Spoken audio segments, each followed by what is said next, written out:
Hey everyone, and welcome back to the channel. In this video, we're going to be taking a look at Greenshift's interaction layers, and in particular, an example using the Set CSS property option. In this example, we're going to be making custom tabs using the Set CSS property action. Now, in Greenshift, we have our advanced tabs here, and they're really useful. As you can see, we have a vast array of options to choose from, and it's what you see is what you get. And this is really great if you just wanted to use them. But we can make custom tabs that we can customize the code of if you needed that functionality using Greenshift's interaction layers. So let's go ahead and delete this set of advanced tabs, and let's make our own. So let's put a couple rows here, okay, and then we're going to make some containers, one here, and then we're going to put some text inside each one of these, and then we're going to go and select the container itself, and then put them into each respective column. Now let's go ahead and type, we'll give them names. Tab 1 will be description,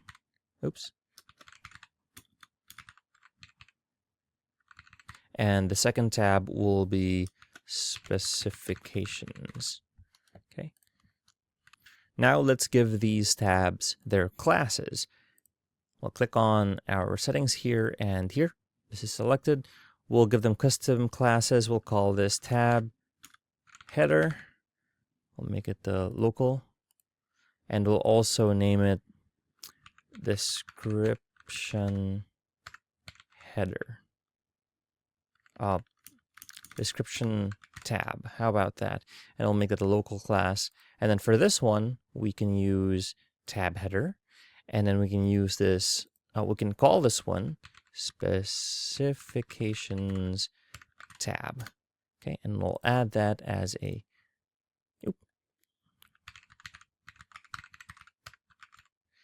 we'll call that our specifications tab.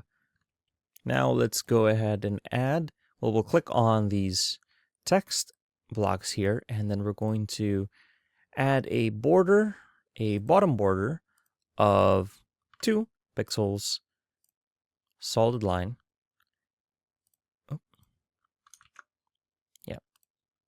2 pixels, and we're going to leave it transparent. And then I'm going to do the same thing for this one. And we're going to put a border, bottom border, 2 pixels. Later on, we're going to use Set CSS property to set this border thickness that is 2 pixels to a different color. Okay, with that set, let's actually add the description and specifications bodies. So we'll need 2 containers for that, 1, 2, and then we'll have 2 bodies of text here, 1 and 2. Okay, we've added some text here. This is going to be, this text with its boxed container is going to be for our description, and then this one's going to be for our specifications, as you can see. And now let's go ahead and go to these containers, and let's give them classes. Tab content, we'll give this local class, and we'll call this tab content, but description tab content, add it as a local, and then the same thing for this, where it's going to be tab content, and then we'll call this specifications tab content. Okay, that's correct. Okay, let's hit local, and now they have their classes assigned to them. Now let's set up our interaction layers. Let's go here under our description text, under advanced. Let's go to interaction layers, click on add new interaction layer. Our trigger will be on click. Our action will be set CSS property. Our name of attribute will be display, and then the value will be block. And then what do we want to, which block do we want to display? We're going to select our custom selector here. our little map icon, and we're going to find our description tab content in there, and we're going to use that as our current selector. Now let's add our second action, which is to set CSS property display once more, but instead of block, we're going to type none. And that's just going to hide whatever block we're going to select. And we're going to select it by clicking on our custom selector here. And we're going to find our specifications tab content and use it as our current selector. And so far, our logic is once we click on description, it will display our description block, and it's going to hide our specifications block. Now let's add a condition, which is class does not include hidden. Okay. Let's add our next action, which is another set CSS property, and that's going to be bottom border color, or our value is going to be blue, just as an example. And we are going to target this to our description tab itself.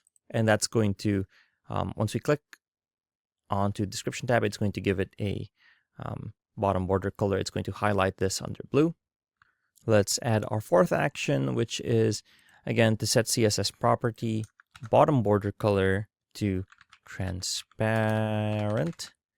And we're going to target this to our specifications tab header. And the purpose of this is if this one is highlighted, let's say the bottom border color of this is blue, once we click description, it's going to turn transparent, or it's going to hide it from us. Okay, and then we're going to add a condition, and that condition will be class includes active tab. And let's add our next action, and that action is going to be set class of the, again, description tab header. Description tab header, okay. And that class is going to be active tab.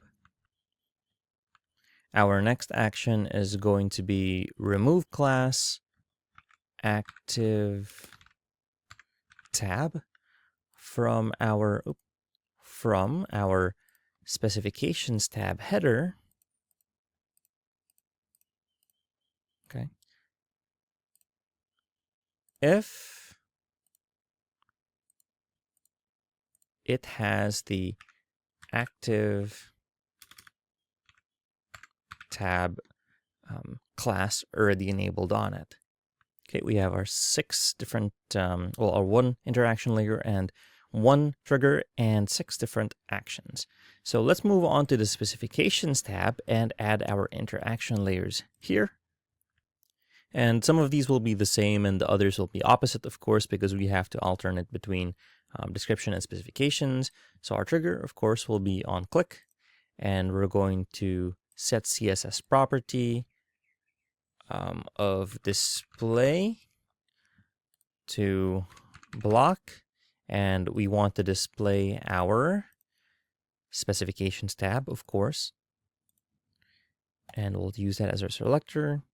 We'll add another action, which is, of course, going to be set CSS property display to none. And then what do we want to hide? And of course, we want to hide our description tab content, because we only want to display our specifications tab. And let's add a condition to this. And the condition will be class if it's not hidden already. Our next action will be set CSS property bottom border color to blue, and we want this on our specifications tab header, of course, specifications tab. and we want to make the bottom border color of the description tab header.